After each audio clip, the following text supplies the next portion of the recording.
Soyez les bienvenus au nom du Dieu trois fois saint. Soyez tous spécialement les bienvenus, vous, la famille du baptisé du jour et vos amis.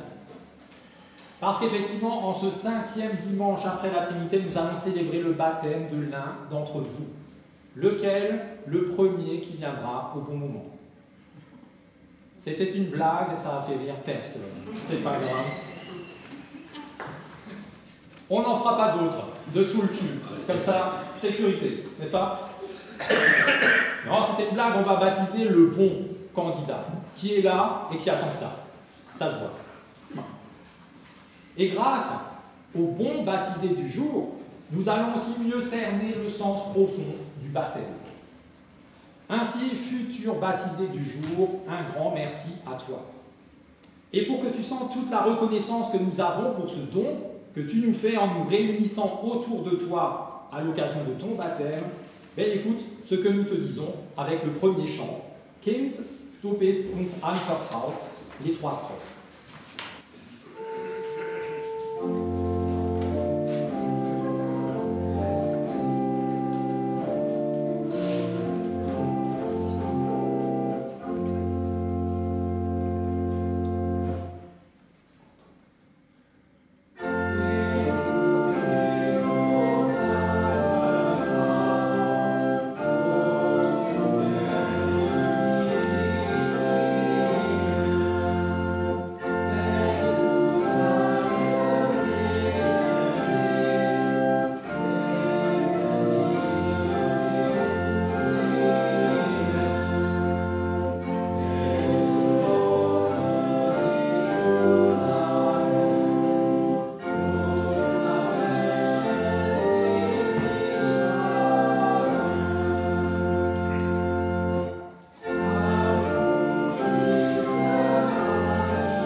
Nous nous levons, vous pouvez rester assis si vous souhaitez. Tous les autres, nous nous levons pour prier ensemble avec les mots du psalmiste au psaume 73 et 119. L'assemblée disant ce qui étendra sur vos feuilles. Seigneur, tu me conduis par ton conseil, puis tu me prendras dans ta gloire. Qui te protège au ciel, en dehors de toi, je ne désire rien sur la terre. Ma chair et mon cœur s'épuisent. Mais Dieu sera toujours le rocher de mon cœur. Quant à moi, m'approcher de Dieu, c'est mon bien. J'ai choisi pour abri le Seigneur Dieu, afin de raconter toutes tes œuvres. Que mes lèvres fassent jaillir la louange, car tu m'apprends tes prescriptions. Que ma langue entonne mon cœur en réponse à ta parole. Car tous tes commandements sont justice. Et moi, je suis toujours avec toi qui as saisi ma grâce. Chantons gloire au Dieu trois fois saint.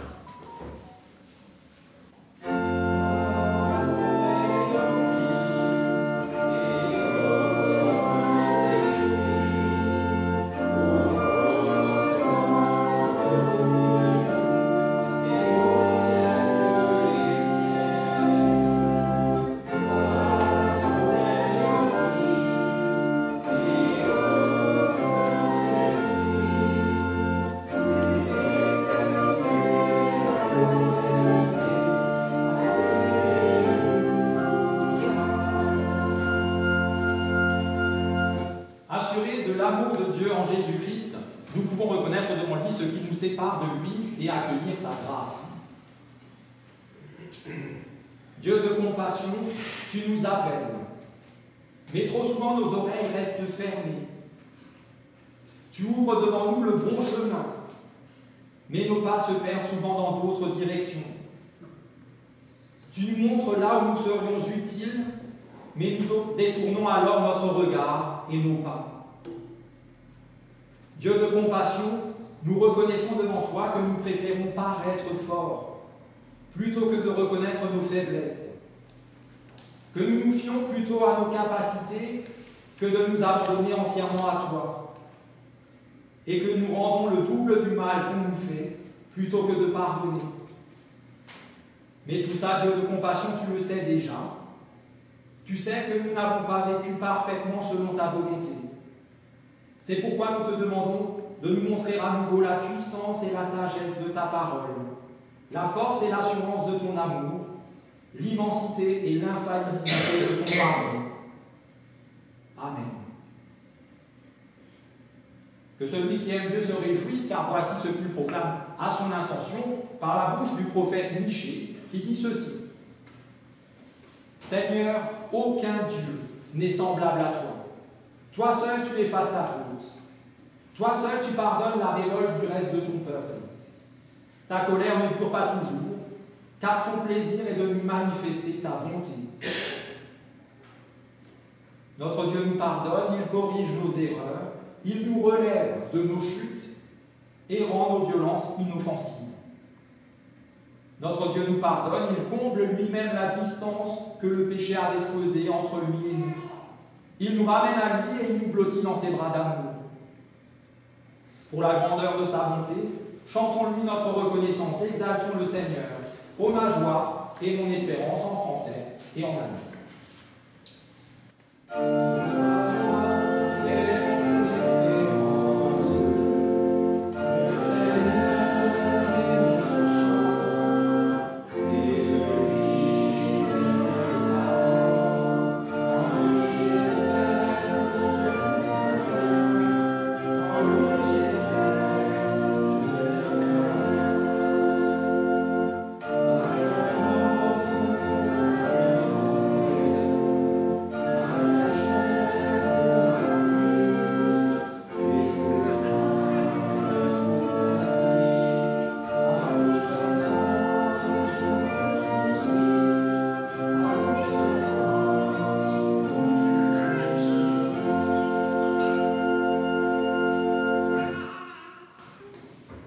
Le verset auquel nous sommes confiés aujourd'hui et pour la semaine qui commence est tiré de la lettre de Paul aux Éphésiens, chapitre 2, verset 8, où nous entendons ceci.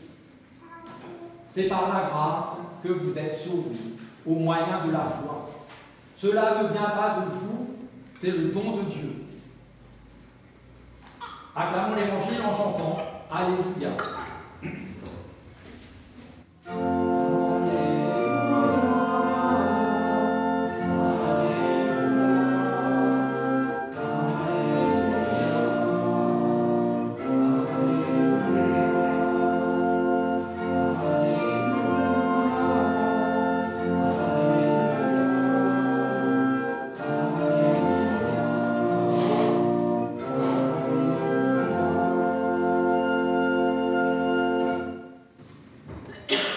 Et la lecture du jour est la suite du texte de prédication de la semaine dernière. Si vous avez regardé sur le site la vidéo du culte, parce que vous n'étiez pas là, si vous avez vu la vidéo, vous avez entendu le texte. Et donc c'est la suite, juste la suite. Dans la première lettre de Pierre, au chapitre 3, on entend ceci. Dans votre cœur, consacrez le Christ comme Seigneur. Soyez toujours prêts à présenter votre défense devant quiconque vous demande de rendre compte de l'espérance qui est en vous. Mais faites-le avec douceur et avec respect, en ayant une bonne conscience, afin que sur le point même où on vous accuse, ceux qui injurient votre bonne conduite dans le Christ soient pris de compte. Mieux vaut en effet souffrir en faisant le bien, si telle est la volonté de Dieu, qu'en faisant le mal. Car le Christ lui-même a souffert une fois pour toutes, en rapport avec les péchés, lui, le juste, pour des injustes, afin de vous amener à Dieu. Mis à mort quant à la chair, il a été rendu vivant quant à l'esprit.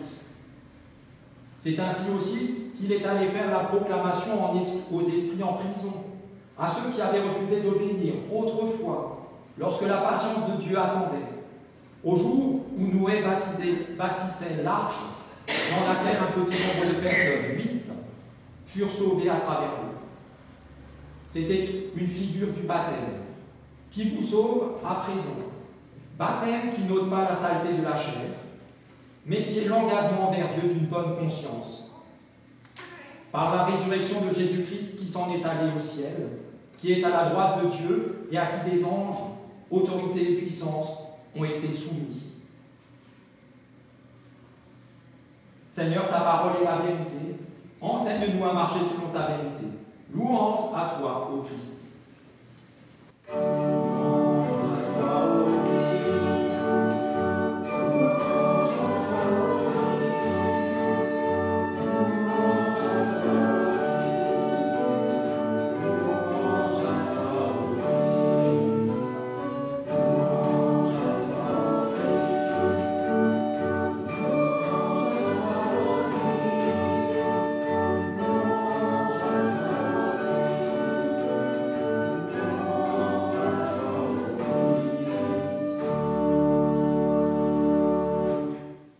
C'est maintenant le temps du baptême.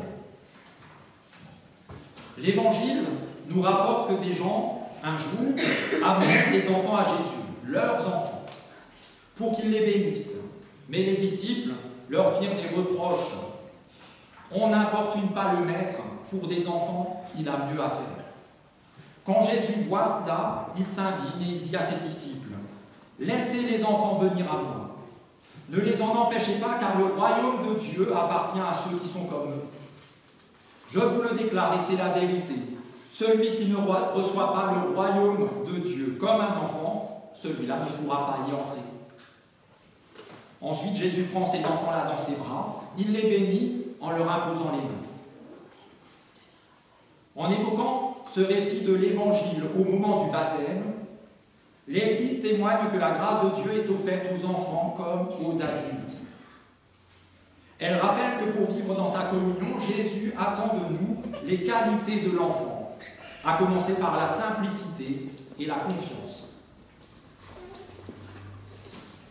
Christelle Kitzinger et Dominique Roth, vous avez demandé le baptême pour votre enfant. L'Église aujourd'hui accueille votre désir avec joie. Avec les parrains et marraines, veuillez vous approcher.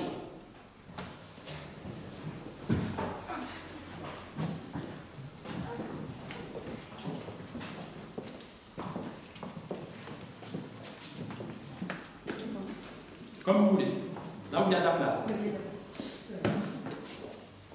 Je parle de toute façon suffisamment fort.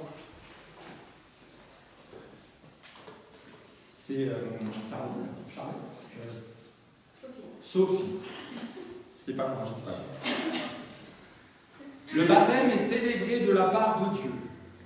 Il a lieu en sa présence et il nous lie à lui. Jésus lui-même, le Christ, a été baptisé au Jourdain. Il est descendu dans l'eau et lorsqu'il en est sorti, Dieu lui a déclaré « Tu es mon fils bien-aimé ». Aujourd'hui, Dieu déclare à cet enfant « Tu es mon enfant, tu ne le sais pas encore, mais je t'adopte, je te connais partout ». Jésus a été plongé dans la mort. Il a accepté de donner sa vie. Notre baptême nous invite à suivre Jésus le Christ et à redécouvrir chaque jour ce don de Dieu. Au matin de Pâques, le Christ est entré dans une vie nouvelle. Il est passé des ténèbres à la lumière. Par le baptême, dès maintenant, cette vie nouvelle nous est offerte dans la foi. Si nous baptisons, ce n'est pas parce que c'est très mignon. C'est très mignon. Mais ce n'est pas la raison pour laquelle on le fait. C'est parce que c'est un commandement de la part du Christ, qui, au moment de monter vers son Père et notre Père, dit ceci. « Tout pouvoir m'a été donné dans le ciel et sur la terre. Allez parmi toutes les nations et faites des disciples. Baptisez-les au nom du Père, du Fils et du Saint-Esprit. et enseignez-leur à garder tous les commandements que je vous ai donnés. Et voici, je suis avec vous tous les jours, jusqu'à la fin du monde. » Aujourd'hui encore, nous recevons ces paroles du Seigneur au moment de baptiser votre enfant. Et je pense que ça veut dire oui. Par le baptême, cet enfant entre dans l'alliance de Dieu. C'est pourquoi, environnés de la grande nuée des témoins de tout temps et de tout lieu, nous proclamons ensemble la foi chrétienne telle que l'Église l'a proclamée, avec le symbole des apôtres, et pour ce faire, nous nous levons. Ceux qui ont une bonne vue, le texte est là, le droit prochain. Je crois en Dieu, le Père Tout-Puissant, Créateur du ciel et de la terre. Je crois en Jésus-Christ, son Fils unique, notre Seigneur, qui a été conçu du Saint-Esprit et qui est né de la Vierge Marie. Il a souffert sous Ponce Pilate, il a été crucifié, il est mort, il a été enseveli, il est descendu aux enfers. Le troisième jour, il est ressuscité des morts, il est monté au ciel, il est assis à la droite de Dieu, le Père Tout-Puissant, et il viendra de là pour juger les vivants et les morts. Je crois au Saint-Esprit, la Sainte Église universelle, la communion des saints, la rémission des péchés, la résurrection de la chair et la vie éternelle. Amen. Parents, parrains et marraines, est-ce bien là la foi dans laquelle vous souhaitez que cet enfant soit baptisé? Oui. Parfait, très bonne réponse. Vous pouvez reprendre place. Pas vous, pas vous. Bien dit. Oui, c'est très bien, vous obéissez au doigt et à l'œil. Très bien.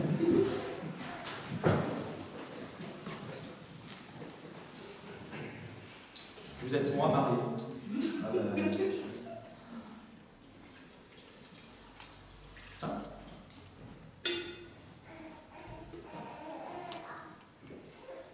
Dieu notre Père, nous te remercions de faire jaillir l'eau qui donne vie à ta création. Envoie ton Saint-Esprit afin que par ta parole, jointe à l'eau, cet enfant naisse à la vie nouvelle en Jésus-Christ. Et compte-le au nombre des tiens. À toi la puissance et la gloire au siècle des siècles. Amen. Vous pouvez passer de ce côté-là. Dieu nous l'a promis, nous sommes à lui, nous connaît chacun par notre nom.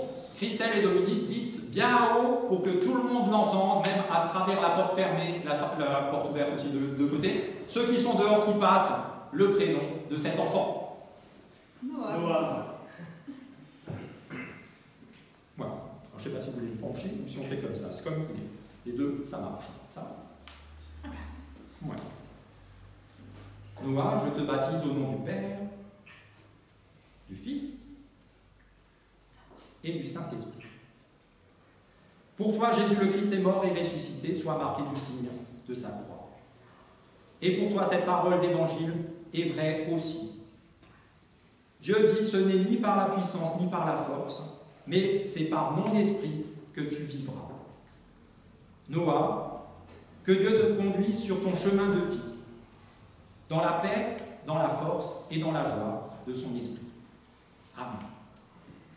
Hein? J'essuie un petit peu le front. Parfait.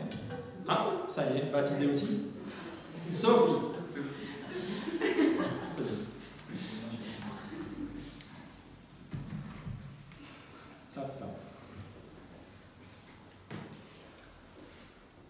Maintenant, Noah, tu es lumière dans le Seigneur, vis comme un enfant de lumière. Là, on va allumer ça pendant un temps. Pas forcément tout le film, sinon il ne restera plus rien. Hop.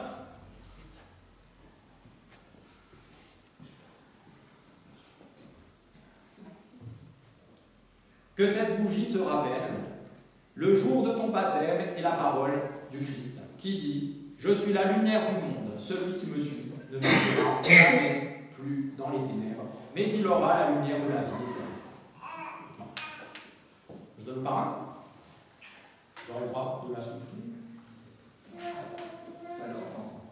Tout à l'heure. Il faut que je sois précis, mais ça c'est pas mon fort, c'est pas mon fort. Le baptême de Noah, c'est fait. Voilà. Maintenant, nous sommes appelés chacun à présenter, à compléter cette démarche en présentant nos engagements de manière verbale, avec des mots, et ensuite de les sceller avec un câlin. Et on commence avec les parents. Alors, le mieux, c'est soit vous mettez sur l'estrade, ensemble, et vous parlez bien fort, aussi fort que moi, minimum.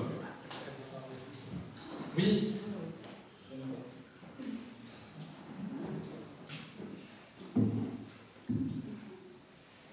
Noah, notre deuxième garçon. Aujourd'hui, c'est ta journée.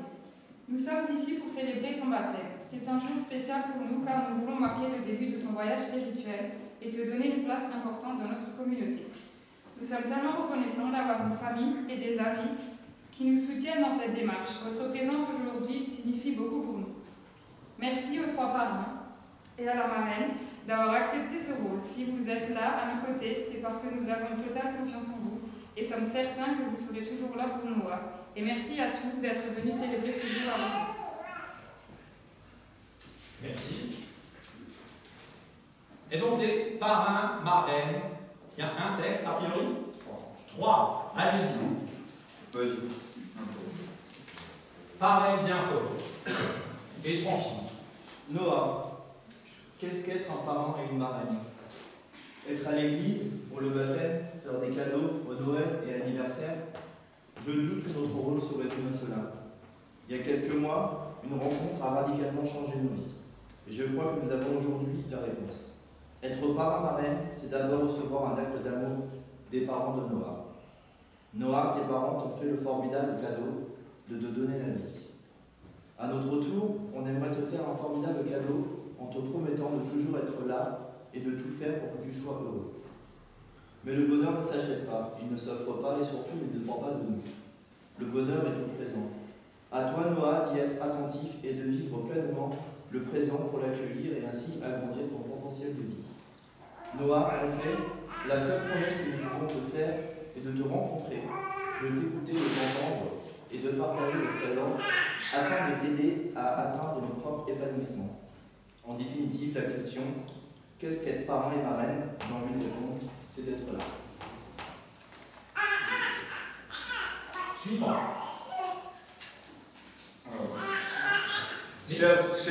Chers amis et chères familles, c'est avec beaucoup d'émotion que je prends la parole aujourd'hui pour le baptême de Noah. Il faut un peu passer dans le contexte. Il y a un an, on ne se connaissait pas, avec Christelle et Dominique et moi, on ne se connaissait pas, et puis on est rapidement devenus, on peut le dire, je pense, des amis, puis des amis proches, et puis même plus que des amis, je pense que maintenant on est presque une famille.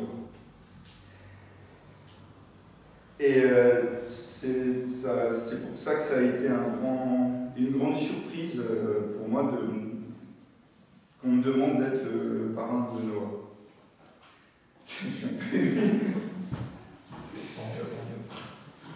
Je me suis ensuite demandé pourquoi Dominique et Christelle ils m'ont demandé à moi d'être parrain. J'ai beaucoup réfléchi et je pense qu'ils s'ennuyaient un peu dans leur vie, donc ils se sont dit on va prendre un mec qui va foutre un peu le bordel avec Noah, et je pense que pour ça ils ont trouvé la bonne personne.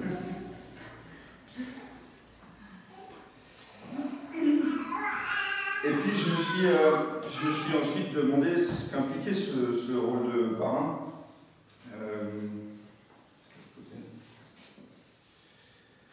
Ce qu'impliquait ce rôle de parrain, et donc selon à quoi je devrais m'engager dans cette église. Donc je m'engage devant vous à faire plein de bêtises avec Noah. Maman n'est pas d'accord, mais je vais bientôt lui offrir un chien.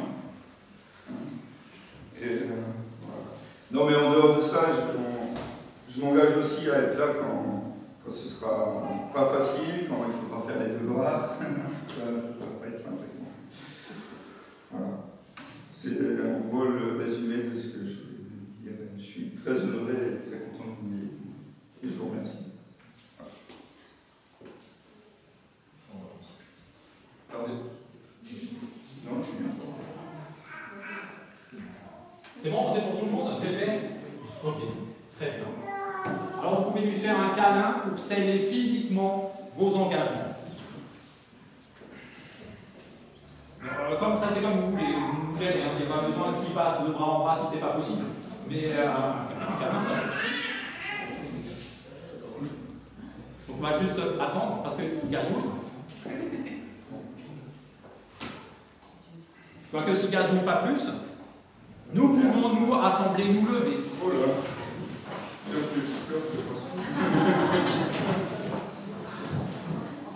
Et nous engager, nous aussi, envers le baptisé. Frères et sœurs, Noah est enfant de Dieu. Il est ici chez lui, vous êtes sa famille spirituelle. Vous lui accorderez ainsi qu'à sa famille le soutien de votre prière. Aucune contrainte ne le retiendra dans la communauté chrétienne.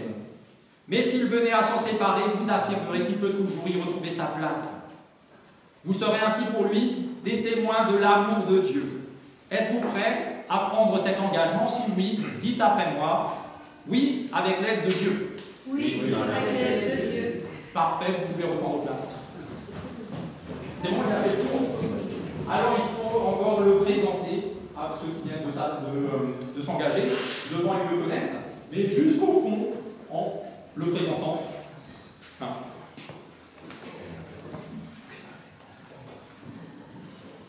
Et ensuite, on signera encore le registre, et après le baptême, c'est fait. Oui. Vous pouvez, si vous voulez, on la dépose en là, absolument. Et ça va, c'est la fin du cours, c'est pas grave.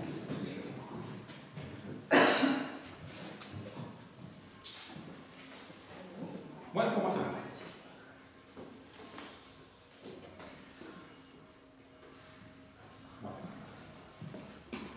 Et pendant que nous signons le registre, l'Assemblée commence déjà à chanter le prochain chant. Ô Seigneur, ta voix m'appelle. Il y a 5 strophes.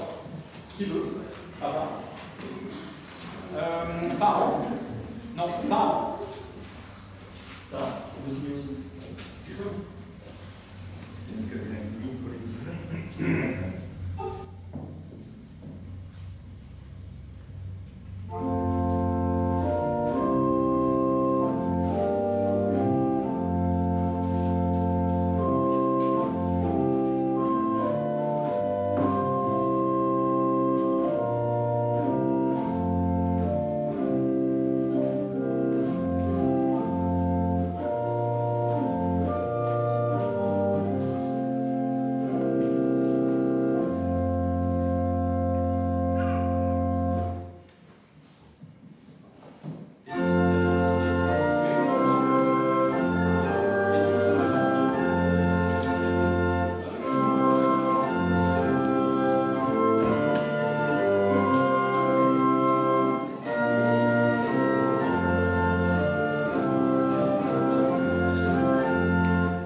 Chers frères et sœurs en Christ, pour cette dernière prédication, dernière avant mes vacances, je vous propose un style des plus classiques. J'ai vu que là, les blagues, ça ne fonctionnait pas du tout, alors on va faire carré. Carré classique scolaire. Voilà.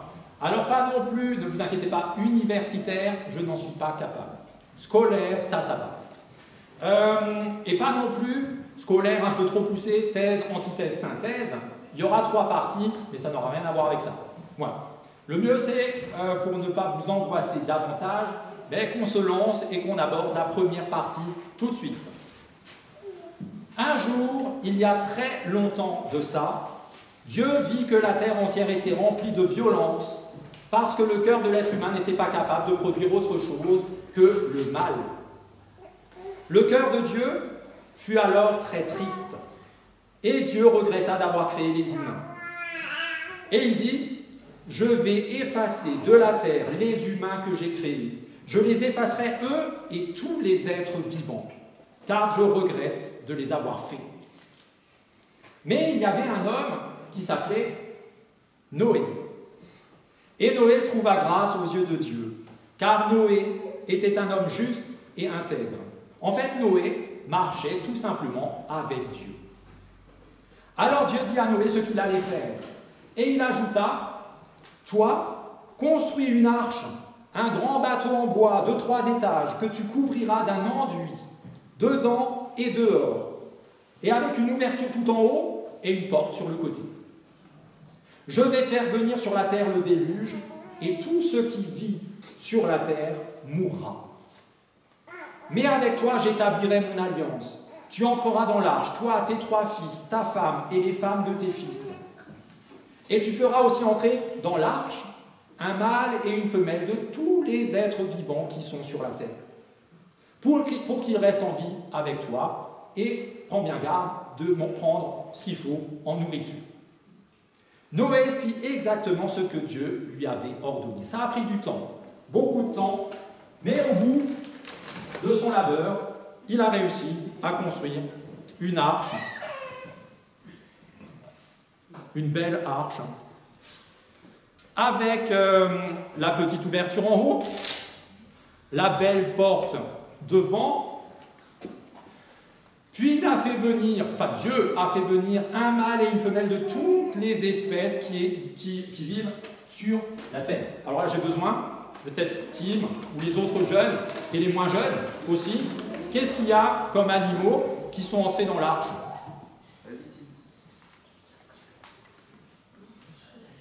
Qui a dit quoi? Les éléphants. J'en ai pas. Girafe. Effectivement, Dieu a fait venir 2 girafes, un mâle, une femelle, pour qu'elles entrent dans l'arche. Alors avec le velcro, ça marche pas. Hop. Ah. Hop. Girafe. Ça c'est fait. Les girafes c'est bon. Quoi d'autre? Allez, je vous aide. Je vous les montre. Crocodile, un mâle et une femelle. Hop. De l'autre côté, parce qu'on ne sait jamais. Hop. Hop. Les rhinocéros, absolument. Un mâle et une femelle. Bien au milieu, parce que c'est costaud, donc ça peut défendre les uns et les autres. Ensuite, celui qu'il ne fallait surtout pas oublier, le roi des animaux, évidemment, le lion et la lionne. Hop, ils arrivent. Eux, 3e étage, suite parentale. Hop. Et on l'a bien compris, il faut aussi un peu d'humour dans la vie, n'est-ce pas? Le parrain qui me contredira. Quelques Wistiti. Alors, je ne sais pas si c'est des lémuriens ou quoi, mais bon, peu importe. C'était les fifous de la bande. Voilà. Un mâle, une femelle. Hop. Et ainsi de suite, j'en ai plus. Un mâle, une femelle de tous ceux qui vivaient sur la terre. Voilà. Et quand les eaux du déluge arrivèrent sur terre plutôt, Noé et sa famille entrèrent eux aussi dans l'arche, ils sont là en haut, et Dieu referma la porte. Voilà. Tout le monde est bien à l'abri dedans. Et il plut pendant 40 jours et 40 nuits, et il plut tant que les eaux montèrent, mais montèrent, et montèrent, et montèrent, jusqu'à porter l'arche. Voilà. Toute la terre entière était recouverte, plus une montagne ne dépassait. Il n'y avait plus de l'eau partout. Heureusement, eux, ils étaient dans un bateau. Et au bout de 150 jours seulement, les eaux ont commencé à redescendre.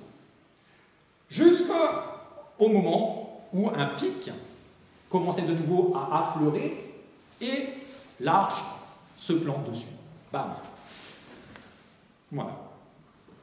Par contre, il y avait encore de l'eau partout. Alors Noé envoie successivement plusieurs oiseaux pour voir si ça sèche un peu partout. Et les oiseaux reviennent. À chaque fois, ils n'ont trouvé aucun endroit où se poser. Donc on revient là où on peut. Jusqu'à un jour où une colombe revient avec un brin,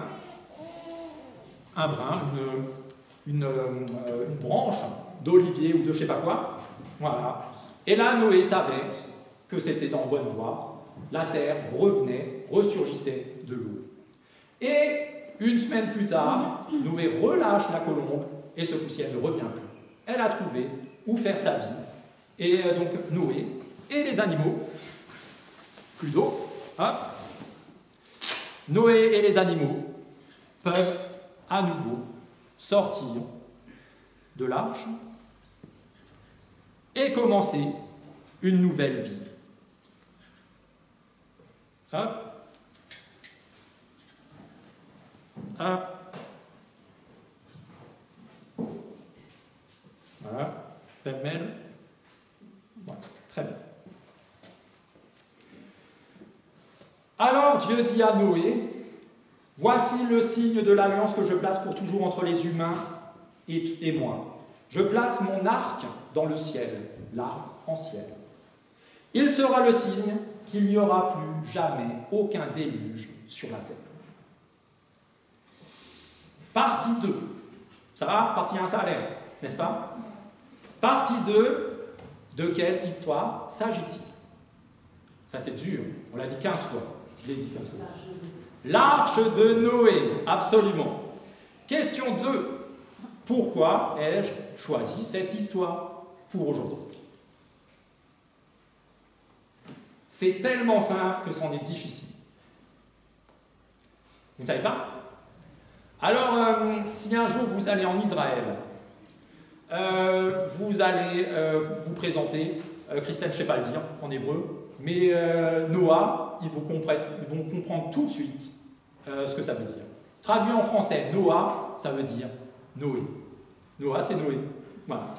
D'où le choix de cette histoire. Facile, hein? Et pourtant, cette histoire, je pense que vous qui êtes là, vous l'avez entendue. Question, depuis combien d'années n'avez-vous pas entendu cette histoire? Ça fait longtemps. La dernière fois que vous avez entendu cette histoire, vous étiez à peu près grand comme ça. Pourquoi? Parce que c'est une histoire qu'on adore utiliser, raconter aux enfants pour leur faire comprendre qu'il faut être sage. Super histoire. Si tu n'es pas sage, Dieu, il ne sera pas content. Et il va faire quelque chose, et tu vas comprendre qu'il n'est pas content. Donc, Tim, sois sage. On est d'accord? Sinon, voilà. Sinon, il va pleuvoir des paumes de main. Interdit, absolument interdit, on ne le fait pas. Oui, on aime bien, avec d'autres histoires bibliques qui font un peu peur, les utiliser pour les enfants. Ça, c'est bien, ça marche bien, qu'ils se calment, qu'ils obéissent. Par contre, pour nous, non.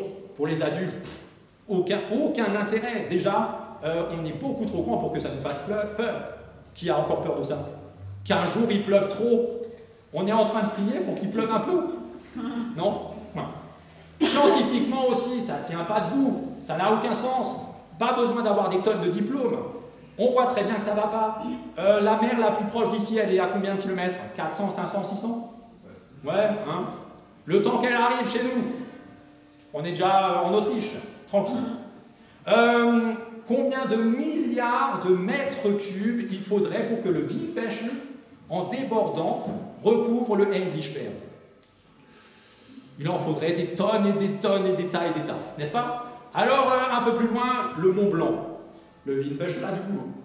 Et imaginez de l'autre côté de la Terre, le Windbächen, tout ce qui devrait déborder pour que le mont Everest, 8800 mètres, ou je ne sais plus combien, pour recouvrir tout ça, il y a du boulot. On a le temps de voir venir. Non, ça ne marche pas. Scientifiquement, on est d'accord. Mais religieusement, qu'est-ce que c'est que ce Dieu qui prend la mouche comme ça, qu'il ne faut surtout pas agacer? Sinon, il élimine tout ce qui bouge. Même les animaux, les gentils petits animaux, regardez comme c'est mignon. Comment est-ce qu'on peut supprimer ça? Ils sont tellement plus mignons que les humains. Les humains encore à la rigueur, allez. Mais les animaux, un Dieu qui fait ça, on n'en veut pas. Non. On utilise cette histoire pour calmer les enfants, oui. Mais alors le reste, non. Et pourtant, c'est très dommage parce que cette histoire nous dit la vérité. On la laisse pour les enfants, on n'en veut pas pour nous, alors qu'elle nous dit, à nous, adultes, qui sommes en capacité de la comprendre vraiment, la vérité. C'est dommage. Alors, je ne vais pas vous obliger à croire que l'eau a submergé la terre entière si vous ne voulez pas le croire. C'est pas grave. Je ne vais pas vous obliger à croire à ce bateau qui était assez grand pour accueillir 8 humains, tous les animaux par paire et encore de la nourriture pour tenir toute une année. Si vous ne voulez pas y croire, n'y croyez pas. C'est pas grave. Par contre, je vous interdis de ne pas croire les 3 vérités là, celles que le texte nous donne. Dieu est Dieu. Ça, c'est obligatoire. Il est notre créateur. C'est obligatoire. Il est notre sauveur. C'est obligatoire. Ça, la véracité de tout ça, si vous voulez. Si vous ne voulez pas, tant pis. Que Dieu soit Dieu, on ne peut pas faire autrement. Qu'il est notre créateur et notre sauveur, on ne peut pas faire autrement. Ça fait partie fondamentalement de la foi chrétienne. Alors, heureusement pour nous, Dieu est effectivement tout amour. C'est vrai, heureusement pour nous. Mais en même temps, il est aussi parfaitement saint. Ce qui veut dire qu'il ne supporte pas le mal. Aucun mal ne peut demeurer dans sa présence. À un moment ou à un autre, il l'élimine. Et pourtant, il est quand même tout amour. Heureusement pour nous, Dieu est patient. Il a une patience quasi infinie. Quasi. Parce qu'il n'est pas non plus un imbécile. Ou bien, on ne se moque pas de lui indéfiniment. À un moment, pour lui aussi, ça suffit. Le proverbe qui dit « il n'est jamais trop tard pour bien faire » est faux. À un moment ou un autre, c'est trop tard. Prenez le train. Si vous avez 5 minutes de battement, vous l'avez. Si vous vous levez après qu'il soit parti, c'est trop tard. Un autre exemple, plus parlant pour la famille, j'ai noté Tim, samedi soir, il y a 2 semaines. Ça vous parle? Je raconte pour ceux qui n'étaient pas là. Préparation de baptême, il faisait chaud, n'est-ce pas? C'était agréable. Et à la fin de la préparation du baptême, eh ben, il y a eu quelques jeux avec des pistolets avec de l'eau. Très agréable au début. Comme tous les jeux, au début, c'est bien. Et puis, il y a un parrain qui a dit, mais Tim, si tu n'arrêtes pas, tu vas finir dans la piscine. Et puis, Tim n'a pas arrêté. Et puis, Tim a été prévenu de nouveau. Écoute, là, je suis un peu trop mouillé maintenant. On arrête. Et puis, bah, on a continué. Et d'un seul coup, Tim, habillé dans la piscine, je l'ai vu de mes yeux. C'est vrai, hein? Ouais. Patience, oui, mais à un moment, ça s'arrête. Voilà. Alors, parce que Dieu ne nous a pas créés pour qu'on soit mauvais, méchants et monstrueux, mais pour qu'on soit attentionné, bon et aimant. Ça, c'est la bonne raison. Il ne nous a pas créés pour qu'on détruise tout, mais qu'on prenne soin de la création entière et les uns des autres. Alors quand le monde court à sa perte, parce que c'était le cas, le monde était rempli de violence, c'est pour ça que Dieu a tout nettoyé. C'est comme quand la gangrène attaque une partie du corps, un membre. Qu'est-ce qu'on fait? On coupe ce qui est déjà perdu pour sauver tout le reste qui peut encore l'être. Si on ne coupe pas, tout est perdu. Ce qui est déjà perdu, on en fait le deuil. Il n'y a pas le choix. Chacun de nous, ça c'est la bonne nouvelle, non, ça c'est la partie moins joyeuse de la bonne nouvelle, chacun de nous a en lui une grosse part de l'humanité de Noé. Mauvaise, méchante, ennemie de Dieu, qui n'a pas sa place dans l'arche. Parce qu'elle est déjà morte. Cette part, Dieu va la laisser se perdre, se noyer dans l'eau pour sauver ce qui peut l'être. Et la bonne, joyeuse partie de la bonne nouvelle, c'est que chacun de nous a aussi une petite part de Noé en lui. Une bonne part, une part fidèle à Dieu, une part qui marche avec Dieu et que Dieu va sauver à travers l'eau en la plaçant dans sa propre arche à lui, son cœur, directement dans le cœur de Dieu. C'est ce qu'on vient de vivre au moment de ce baptême. Voilà, c'est fait pour Noah. Il est inscrit dans l'arche, le cœur de Dieu. Mais pour que cette magnifique alliance, pour lui comme pour nous tous, soit effective, pour qu'elle marche, pour qu'elle fonctionne, il faut que dans la foi, elle soit constamment renouvelée. Pas une fois aujourd'hui, basta. Sinon, c'est comme si on l'avait pas fait. Avoir la foi une fois et jamais plus après, c'est comme si on l'avait jamais eu. C'est comme si Noé, à un moment du périple, il s'était dit, bon, bah, maintenant, moi, ça me suffit, je descends du bateau, plouf dans l'eau, mort. Comme s'il n'avait jamais été sur l'arche. Alors chaque jour, laissons Dieu faire croître en nous la part de Noé et réduire l'autre part qui n'est pas digne de lui. Chaque jour, vivons notre baptême pour qu'il nous rende vivants. Et Dieu se réjouira de nous accueillir dans son arche, dans son cœur, jusqu'à ce qu'on puisse poser les pieds fermes dans son royaume. Amen.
Dieu de toute grâce, par ta puissance, tu as l'œuvre dans la faiblesse de nos cœurs. Donne-nous d'avoir confiance en ton action pour ne plus miser dans notre vie entière sur nos seules forces. Par ta parole qui chaque jour nous crée et nous recrée, donne-nous d'être des femmes et des hommes renouvelés, germes de paix et d'espérance pour le monde. Nous te prions pour ceux dont les forces sont épuisées. Sois auprès d'eux pour leur donner ton énergie, à chaque pas qu'ils oseront, à chaque nouveau matin. Nous te prions pour ceux qui n'arrivent pas à placer leur confiance en toi. Donne-leur l'étincelle qui leur fera sentir la réalité de ton amour et de ta présence à leur côté. Nous te prions pour les plus humbles et les plus humiliés de tes enfants. Donne-nous d'être pour eux des signes concrets de foi, d'amour et d'espérance. Nous te prions pour les malades et les mourants et pour ceux qui les entourent. Donne-leur patience, guérison et consolation. Nous te prions pour les cœurs et les âmes endeuillées, que leur douleur légitime ne soit jamais plus forte que le bien que tu leur destines. Par ta croix, tu nous délivres de toutes nos afflictions et tu nous ramènes à toi. De cette façon, tu fais de nous tes enfants, si bien que c'est en enfant que nous pouvons te prier, avec les mots que Jésus, notre frère, nous a lui-même enseignés. Notre Père, qui es aux cieux, que ton nom soit sanctifié, que ton règne vienne, que ta volonté soit faite sur la terre comme au ciel.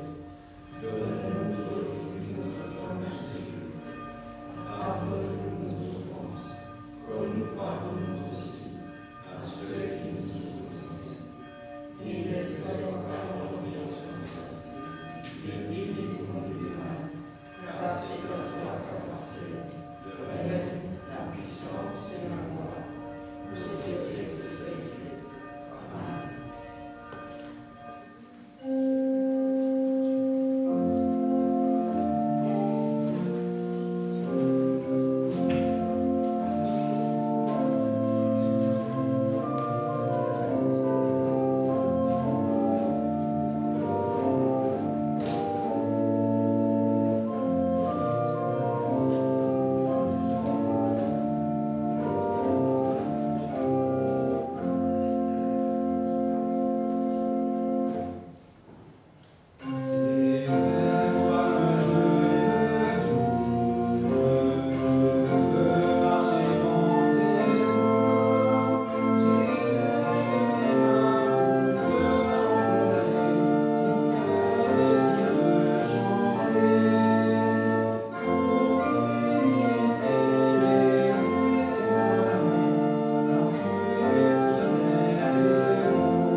Nous nous levons.